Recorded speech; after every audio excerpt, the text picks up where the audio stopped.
Hi, welcome to Shadow Work Wednesday number 4. Today we're going to do something called EFT tapping, but before we get into it, um, looks like I have some thank yous that I need to do. So to the Patreons, Maurice Novembre, Devin, Judah Orenda, Adra Kapoy, Question Everything, and Mrs. KP Bailey. You, along with the subscribers, are why I do what I do. And so thank you so much. I like to start the shadow work with a quote from Jung. So this is out of the Red Book. Now, the edit and the introduction is by Sanu Shamdasani, who put all of this together. So this is actually more about him. Okay. So Jung differentiated two kinds of thinking, taking his cue from William James, among others. Jung contrasted directed thinking and fantasy thinking. The former was verbal and logical, while the latter was passive, associative, and imagistic. The former was exemplified by science and the latter by mythology. Jung claimed that the ancients lacked a capacity for directed thinking, which was a modern acquisition. Fantasy thinking took place when directed thinking ceased. Now, I thought this one was important because what we are doing today is going to seem a little out there. It's going to seem a little woo-woo, a little goofy, a little silly. And so I wanted us to think about how Jung talked about that directed thinking, the more logical, analytical, science-based. And we also have the fantasy thinking, the thought, the imagery, the artistry, the imagination, and that we need both of those together. So for those of you analytical thinkers, this might seem a little weird, a little odd, but just stick with me because at the end of the day, what's it hurt to try? Even if you do something and you feel silly and it does nothing, then okay, you tried. If it does something, then fantastic. All right, so Roguish the Snooze Kicker is in here. Hi. Nice to have you. Leon008 says, came through to show support. I have a test tomorrow. I'm studying. Have a good show. Good luck. Damn, I'm missing Young. I'll catch you on the replay. Great, Leon. Have fun and good luck. Good luck on your test. We all wish you the best of luck.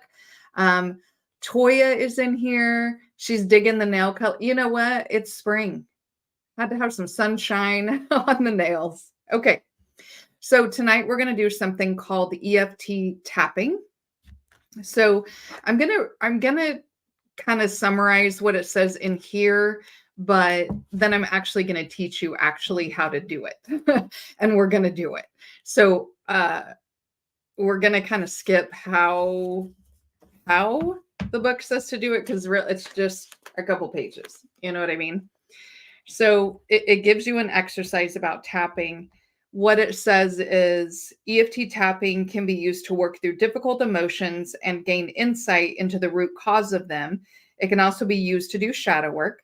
By tapping on acupressure points and allowing yourself to become aware of the emotions associated with these parts of yourself, you can begin to accept, integrate, and heal them.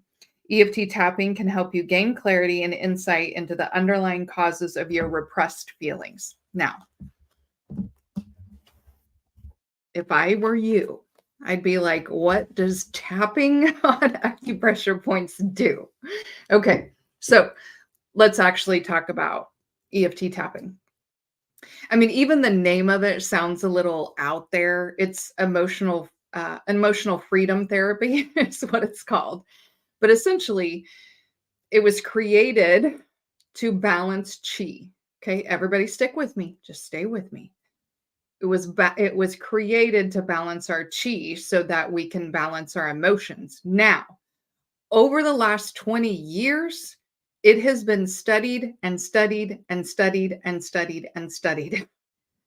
And the thing about EFT is they have proven through blood work, through biochemical changes. They have proven through functional MRIs, through EEGs, through body scans. It has been proven over and over and over again that it actually does help release emotion, most primarily stress. And so, psychotherapists can use EFT tapping, but a lot of doctors use it, nurses use it, um, athletic trainers use it because it can actually help with healing injuries too. And so, if this is something that can dislodge and move our emotions, then I see why it's in the book and why they suggest to use it. What I'm going to put up here first, though, just so that you see. Okay, this is all just a snapshot of the research, the most recent research. It has been proven to be effective across multiple randomized trials. Like I say, there's over 20 years of research. Okay. So Rael is in here. Hi, Rael. He says, I have a book on tapping. If it's the same thing you're talking about, it could be. It could be. There's another kind of tapping, but it was based on EFT. So Nina says, hi, Nina. She said she's been wanting to hear about this. Okay.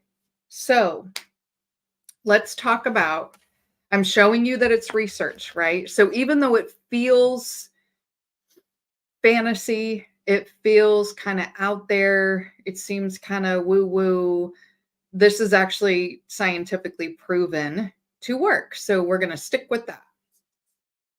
Tapping solution for parents, children, and teenagers, Rael says. Probably. I haven't heard of that book, but yeah, it's probably just about the same thing. So as we go through this, Rael, and I show people, how to do the tapping, if it's the same as the book, please let me know, because that would be a good one for working with children. Okay, he says it's the same thing. Okay. So I want to talk about the purpose. I made a list. I always have notes. I got to have notes. I made a list of what EFT, the proven EFT, says is the purpose of EFT, which is deactivation of the amygdala and the hippocampus. Now, that is our stress and memory. So, memories that give us stress, but also just stress. Stimulation of specific energy points, which has to do with acupuncture. And again, the meridians of acupuncture has already been proven in medicine to exist even in Western medicine. So we're good there. Release of stress and negative emotions because it calms the central nervous system. Untethers traumatic memories. Again, we're deactivating the amygdala and the hippocampus.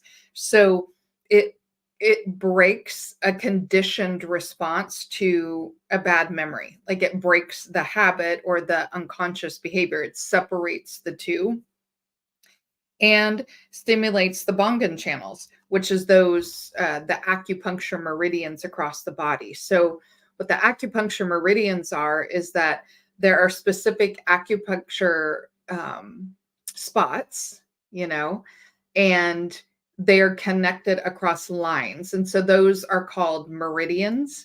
And so then it becomes this whole channel of the way that energy moves through your body. So that's the Bongan channels. Okay.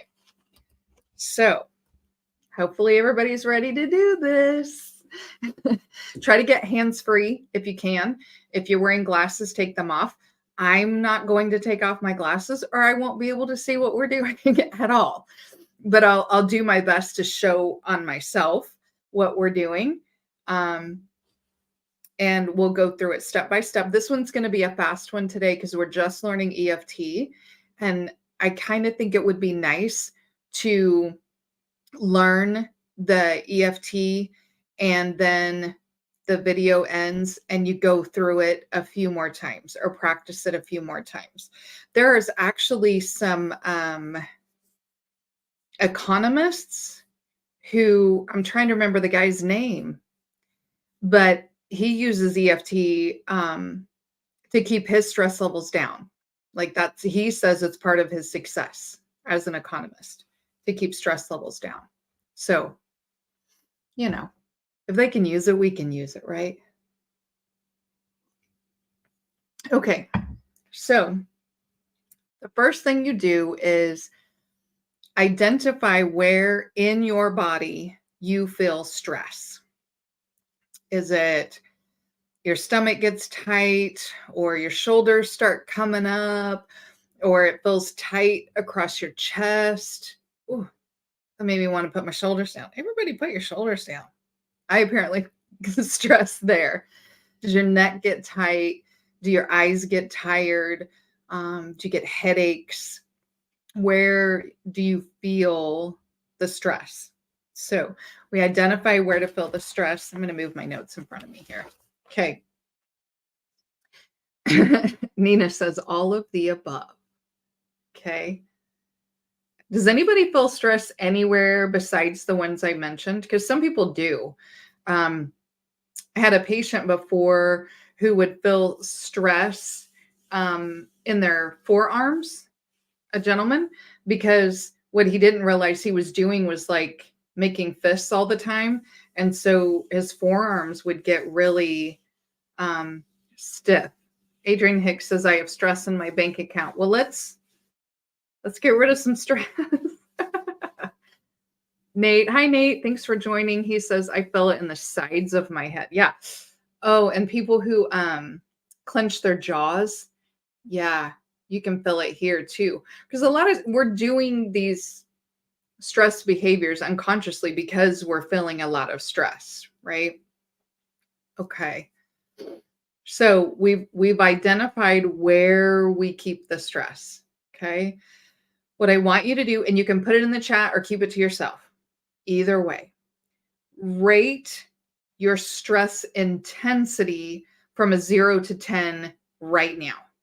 So 0 would be, I'm not feeling any stress right now.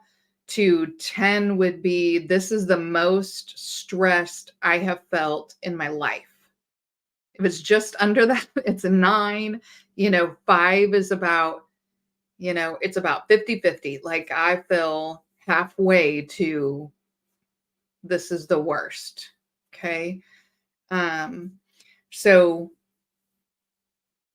when you're doing this on your own, you can use any emotion. Okay. But since this is proven to work for stress, that's what we're doing tonight. But it could be anger, it could be depression, it could be heartbreak, it could be frustration, it could be any emotion that you're feeling at that time that you are wanting to do something to lessen that specific emotion. But this time we're using stress. So in this exercise, you name it, right? So we would say anger, or I'm pissed off, or, I'm unmotivated, whatever it is, whatever the emotion is. But this one, we're going to call this stress, right? So think about where you feel it in your body and about what the level of intensity is. And we've named it this stress. Okay. So the third one is where we set up the tapping. And this is where we get into kind of charging the energy, getting the blood flowing right through. So there's a place on the back side of your hand that has the most wonderful acupuncture point name. It's called the karate chop. Okay, I'm going to bring up the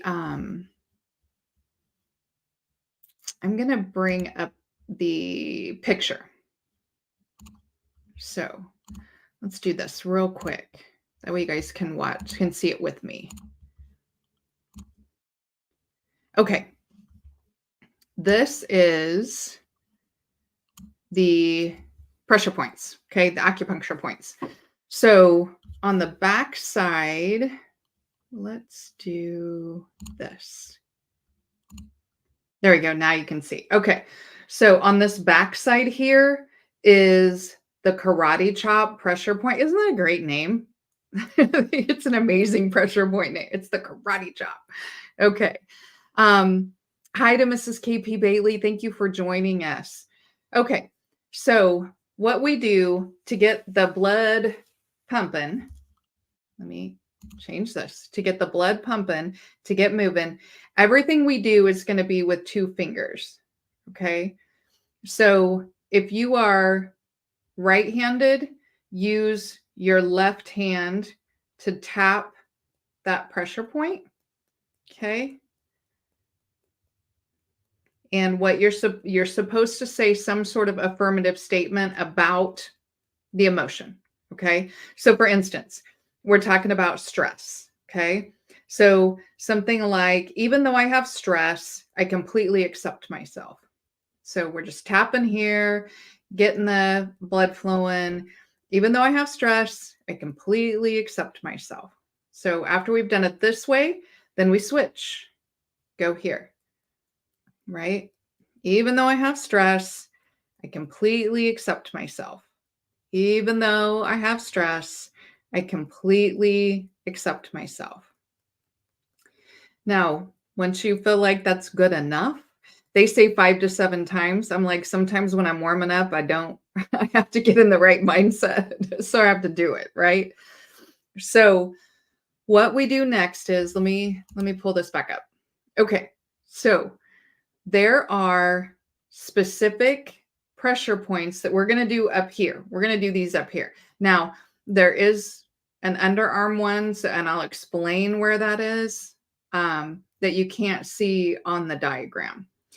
And where we start is eyebrows, and we work our way down, and then we go, it's not actually the armpit. It's kind of like where a bra strap would go. So if you go straight over from your nipple, like this rib cage here, that's where that's at. And then we do the top of the head. So what we do is we start with the eyebrows. We're tapping the top of the eyebrows. Okay. You want to do that, about 5 to 7 times. Let me get a little bigger. Want to do right above the eyebrows, right?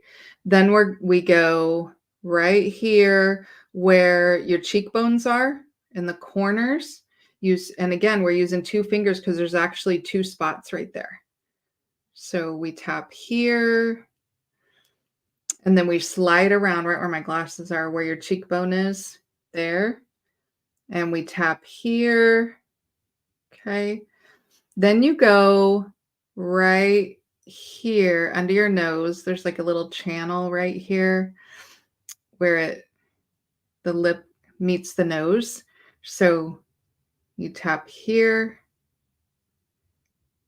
just right there. And then on your chin, just right in the middle of your chin, you tap here. Okay, and again, they say 5 to 7 times. I think as long as you hit it at least 7 times, you're probably good.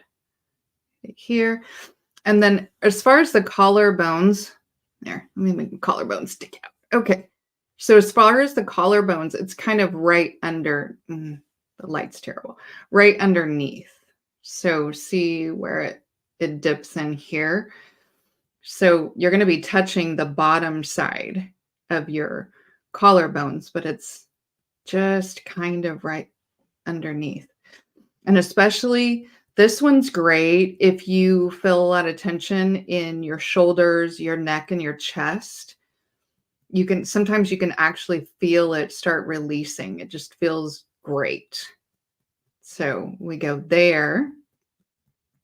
And then we crossover, do the one that's about 4 inches from your underarm. So we're just going to tap right there on the ribs. And then we catch that other side, tap on the ribs. And then the last one is the top of the head. So we're just tapping the top of the head. Okay. And smushing the hair. Okay. All right. So Rael says, like an affirmation. Yes. Yes. All right. Rogish the Snooze Kicker says, I'm familiar with the collarbone style of this. Yeah. Yeah. This one's great. Right. The Philtrum. Yeah. right there. All right. Nina says that was great. Okay. So let's look at this picture again so we can show. So the way you start is at your eyebrows, work your way down, and then end at the top of your head. But we always start with kind of warming up our hands, putting our intention into what we're trying to do, right? Like, even though I have stress, or even though I'm angry, or even though I'm sad, I completely accept myself, right? So tapping that karate chop pressure point right on the side of the hand. Then we go eyebrows, corners of the eyes, right under the eyes, right under the nose where the lip meets, on your chin, right under the collarbones, like right on the bottom part of the collarbones. And then under your arms here, and then back at the top of the head. Okay.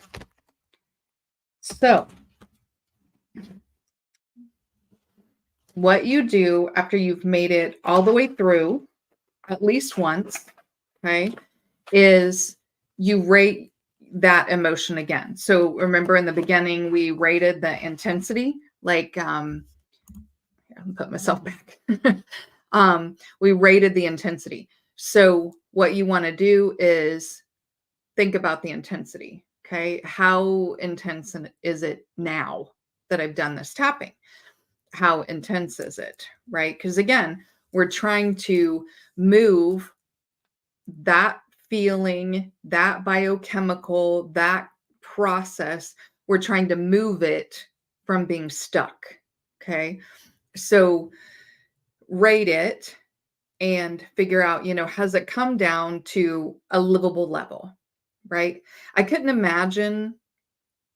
suppose I could imagine zero stress, like on vacation on a beach, maybe for a moment before I think about the hotel bill.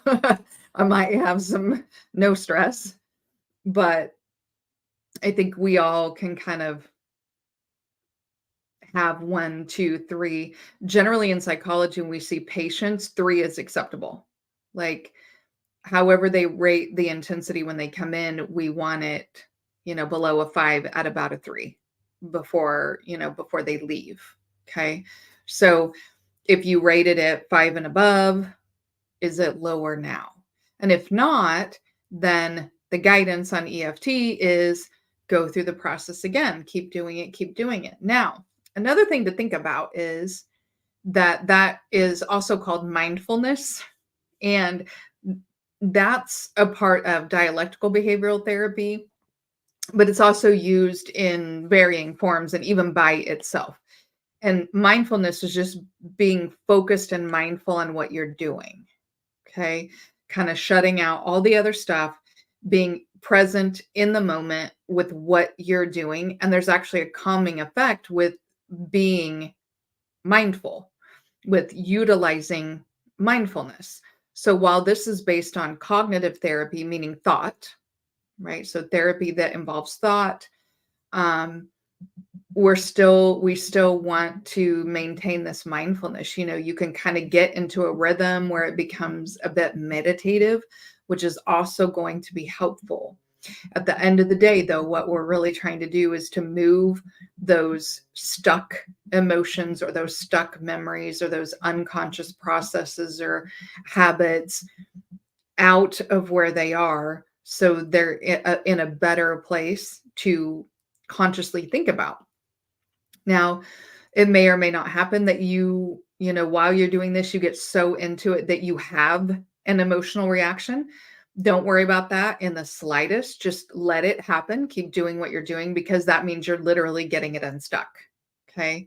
You're moving it from where it's stuck up into where it can be dealt with. So don't worry about that. Okay. Roguish the Snooze Kicker says, this would be great for problem solving styles for children. So Roguish, they've started using tapping techniques in some schools. The social workers in the schools are using tapping techniques for kids, when they get overwhelmed or overly emotional or they're having like behavioral outbursts as calming techniques. And so that is problem solving, right? Because we want them to calm and then be able to discuss the problem and what's going on and come up with solutions for the problem, which I think is great. I would much rather see that than kids get suspended or have the school resource officer involved in any way, shape, or form. I would much rather see some therapeutic techniques and some tapping done. Rogish says going within is quite the underrated skill. It's hard and it's hard work, right? Like once you've done it, and you kind of get into the practice of doing it's hard to even explain to others what that means or what that's like. But once you've done it a few times and you can do it, it's not quite so weird, or scary or hard, you know. Okay. Oh yeah, Raw L talks about the book. Yeah. So Rogish, definitely check out that book that Raw L put in there.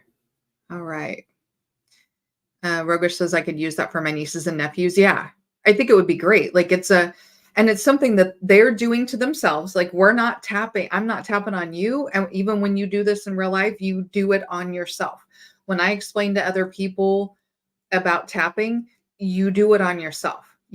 I'm not going to touch you. And it gives kids the skill and the tool to be able to calm themselves and to be able to emotionally regulate on their own. And they'll come up with a favorite place to tap, just like, you had said about the collarbones. Some of us have the favorite place that kind of gets it working fast to be able to calm down. Okay. So Rogish says the parents might receive it as some form of witchcraft, though. Yeah, being the staunch Christians that they are, no diss like that. That's the thing. And that's why I started out with this. Like, it's going to sound weird, but there's a lot of science behind it. And, Rogish, if you want to, when I pulled up that, the research, feel free to screenshot that as well. So, and that's all just the recent research. There's 20 years of research. So you can show that this is an evidence-based practice. This has nothing to do with spirituality whatsoever. So feel free to do that. Okay.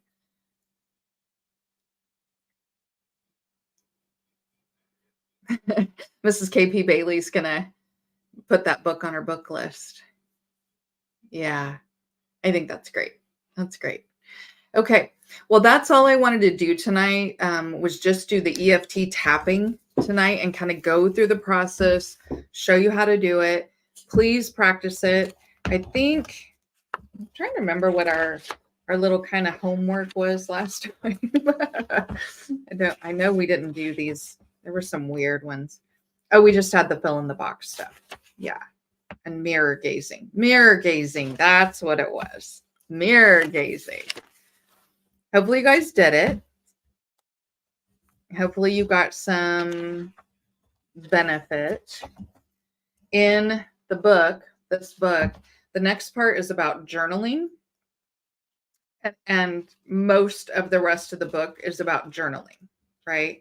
And so what we're going to do for these is we're going to just talk about, they give these, they call them journal prompts, these, and then you're expected to like fill in the pages. So what we'll do is do more talking about it. Now, you don't have to, and I'm not ever going to force anybody to do things, but I will say shadow work is most successful if you journal. And the biggest reason, there's two reasons really. When you're writing something down, writing requires both the left side and the right side of the brain. Okay.